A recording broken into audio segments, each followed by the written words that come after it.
Hello everybody, and welcome back to Planet Coaster. My name is Steven Marcateros, and today we are going to be going through the sci-fi zone, getting that open, so we can finally make our way to that $1 million mark that I have been talking about for so darn long. I know we've been here for a while. This is, I believe, episode 13. And I'm going to say that questionably because it might actually be episode 13 of the series. And I don't like series that go on for too long because I know that we start to get a little bit niche and we can start to get an audience that doesn't like to watch other types of videos. We like to jump around from things pretty darn quick. It's kind of like my attitude and a lot of what we do on YouTube. And so, I wanted to display some of the stuff that I was doing outside of the episode, because I do tend to do that kind of stuff nowadays. However, I don't want to actually get around to doing everything outside the episode. We still need to do stuff with you guys. We gotta build everything together. So last episode, I was putting together this dive coaster right here. Let me break out of that. And I said that this is going to be the sci-fi area of the park, as noted by its beautiful tile wall right here, which, you know, I mean, when you think sci-fi, you just think a beautiful Building 41 white tile wall. I like to think of that a lot, and actually it's pretty great. This wall is a little bit of a metaphor to my life. It's just it's white and it is blank. All right. Enough of that. Let's get to the actual ride here. So this is a dive coaster. It's the one that we were putting together last episode, and I started to build a little bit of a sci-fi themery around it. I took a little bit of inspiration from FU Films in his Return to Zero build. If you guys haven't seen that, it's the really awesome sci-fi coaster that he constructed, and I tried to follow through with that and build something that would be reminiscent of some of the work that he's done before, and I hope I haven't let him down in that regard. We put together a lot of really cool buildings, in my opinion. I put together some spacecraft, and I added a couple of trigger events, and we have the scenery rating on the ride to be pretty darn high. We got that to be very high right there, so which is really good for us, because that means this coaster is going to be enjoyed by many people. One of the things that I wasn't able to do, or not that I wasn't able to do, but one of the things that I didn't do was actually build the station around the coaster, because I figured I needed to save some part of the construction for the episode, so you guys could actually see me do stuff, and so I wasn't just displaying some stuff that we had done in the past. And also we need to probably open up some other shops around here and get this whole thing going, because as you see, Events of Blue isn't the greatest ride, and sometimes it does break down, even though it does pull in like ridiculous amounts of money repeatedly. Look at that, $1,800. Overall, it has produced $35,000 for us, which is pretty fantastic considering how much that thing costed to produce, and I think it was almost like $39,000 in its own right just to construct. The Dodgeland Overseer is now actually starting to pull in a profit now. The Tiger, almost $90,000, and the Red Glory, the cream of the crop, $128,000. There we go. And we always have to look at the information if we should get priority passes at some point, because I have been very adamant to getting those, so I may need to actually look into getting that. It's just an unfortunate thing, because priority passes are something that's really cool, but in my opinion is a little bit of a ripoff to customers. I don't like the idea of it. I like to think that all people need to wait fairly in line, but, you know, I'm not all people, so you guys have varying opinions on whether or not that is right to be doing. Alright, and there we go. We've got those placed down, so now we can build an awesome little structure around this coaster, and we can really get this underway. One of the things I'm going to do now that I don't normally do is I think I am going to actually build like a rotated building around this, so I'm not actually going to keep myself restrained in with the normal box structure of that, and I'm going to go a little bit outside of the box than we normally would on this one. I'm just thinking that unfortunately I can't do it right there, though, because that wouldn't allow us, but I'll try to work around that. It shouldn't be too hard.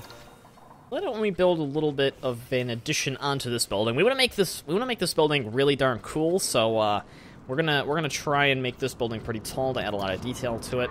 I feel like I'm getting much better at this game as we actually go on with playing, and I feel like when I first started playing this, I knew very little about constructing things, but I've gotten significantly better at it over the period of the gameplay. Am I still in T mode? Yes, I am. I was still in T mode that whole time trying to construct this thing. I was wondering why it wasn't going too well. Okay, we're gonna add lots of little sci-fi elements to this building. So we're gonna add like this kind of cool entrance-y thing that we use in other places throughout here. Oh, I should probably use one of those over here too, because that could work in really well, but I'm not sure what we actually have for that. I'm thinking maybe right here could be a good indicator of where we use this, because it's kind of like the entrance. So we're gonna have to get the angle on that right the first time around, because we don't really have a second chance. So There we go. We got that nice entrance thing going on there. Hopefully people will think that's pretty darn nifty. One of the features that I do like to utilize is these spaceship engines. They look really cool when you strap them to the side of a building. And I actually utilize them over here a lot, sort of like my structural arms. You see I've used them there too. They can be pretty darn cool. But I'm not sure I want to use them over here just yet because, I don't know, it could be bad to overuse stuff like that. I will add something like this here, and then I can rotate this, move it up, and it looks like a nice communication panel, I think. IMO, so like right there. I'm thinking we could probably dupe this over, right, like this, and make a nice, cool little cross panel, sorta. Like such. Alright, put it into the wall, there we go. And then what we might be able to do is we could select all of these and then make a copy, if there's actually a way to do such a thing. There we go. We can duplicate that, so we can make as many as we need. I think that's a cool part about this game. So our QC rating is already at 100%, which is worrying, considering that I haven't actually done anything to affect the actual queue itself yet, so I guess I'm just going to keep adding to it and hope that the game gives pity upon me and maybe gets me a little bit of a higher score based off of that. I think one of the things we could do is we could probably use some of these glass walls.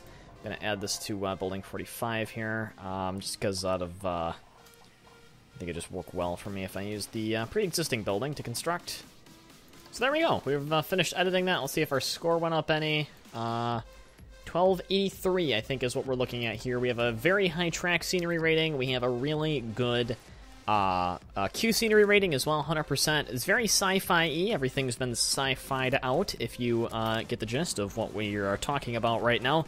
Let's actually add some sort of like a food shop or something. Let's see if there's a pre-made sci-fi one, which I don't think there ever is, so I'm not sure why I ever ask. One of the things I might be interested in doing is building sort of like a little thing that comes off instead of just building them on the main path. I did something like that earlier, if I remember correctly. Never mind, I never did anything like that. I'm thinking of a completely different park that I constructed a long time ago that I've never talked about before. My good old memory, always failing me when I need it most. Shops and facilities, let's get a nice restroom. Okay. And then like a Gulpy Energy, maybe.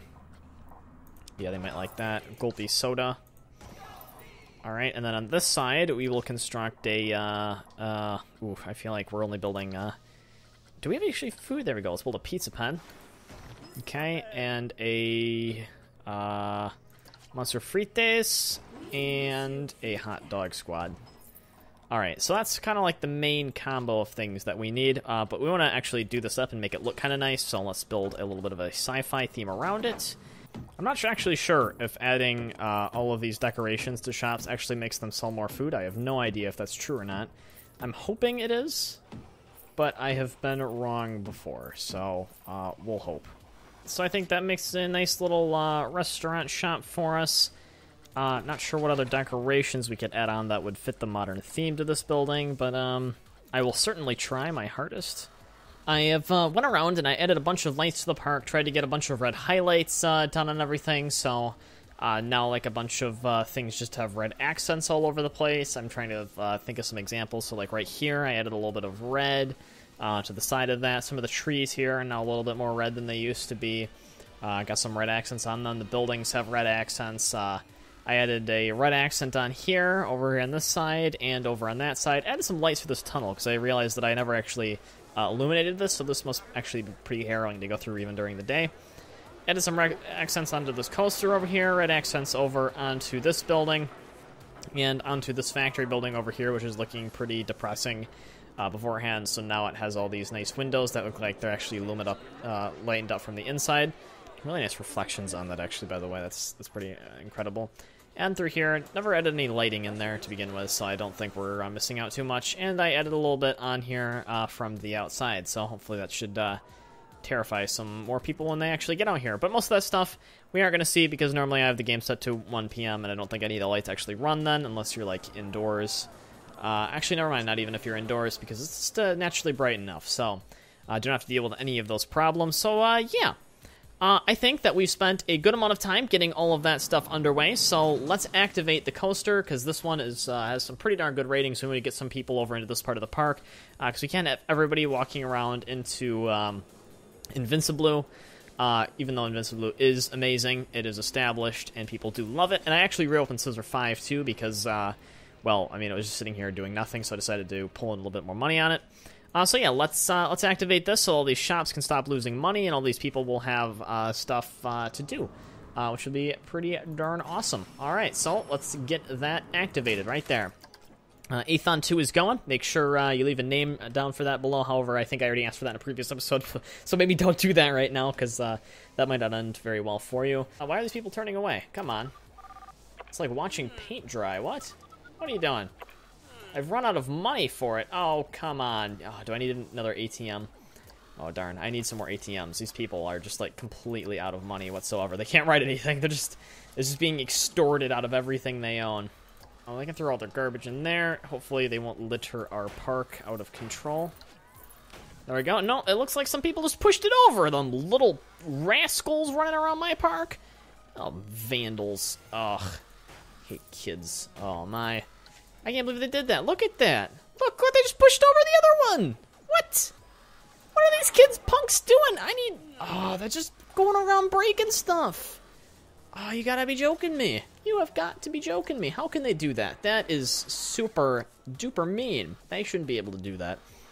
You know, I'm gonna go hire a bunch of security guards in spite of that. I cannot actually believe that just happened to us. Alright, let's hire some security. Alright, Harry, hopefully you guys will catch all them thieves who are pushing all that stuff over. I think I need to hire another janitor too, because this park is like constantly just littered with stuff. So there we go. Got two new janitors. How is our staff actually doing, by the way? Haven't checked up on them in a while. Looks like we need to train some people. How we coming along on Athon 2? It's really good value. Make us $5,000 in a month. That's pretty incredible. This thing is almost actually paid off for itself, so let's raise that up to 20 bucks a ticket. Hopefully people will be able to afford that at some point. I like how everyone is going to get money out of their ATM so they can go actually do other things because they are just spending like an actual fortune there. There we go. Look at that. We are just pulling in the funds right now. That is crazy, but I do like that a lot. $8,000, $9,000 a month. We're really getting underway here. Things are moving quickly. People are buying stuff, which is good. Let's see, are we actually making money on these? I never have any idea whether or not we're making money on these. I'm gonna assume not, but I just live with it and hope. I guess hoping is a big good strategy for doing that. I think we have some challenges actually that I didn't get. Catch 3 pickpocketers with a security guard. That's good. I'll claim that $1,000 and achieve a park balance of 160. And look at that. Made a nice sound and gave us a lot of free money, which is awesome. Hopefully this thing will not break down at some point because I just never want it to break down. Looks like status wear and tear is actually pretty good. It's getting its maintenance, making us a lot of cash. I think this coaster is going to be super profitable and actually just broke the amount it cost to build it. So that's good because I think we'll be really in store for this one, and it'll make some money and make us a lot of money in the long run. All right. That is this episode, guys. I think that's all we are going to have time for. So thanks for watching. If you want to see more, make sure you click that red subscribe button down below. You know where it is. It's right by that Dodge the Mole channel thing. It's with the great not German flag that you guys like to say it is. Otherwise, give us a thumb and tell us how you are doing in the comment section. We love to hear that, and we love to respond to your comments.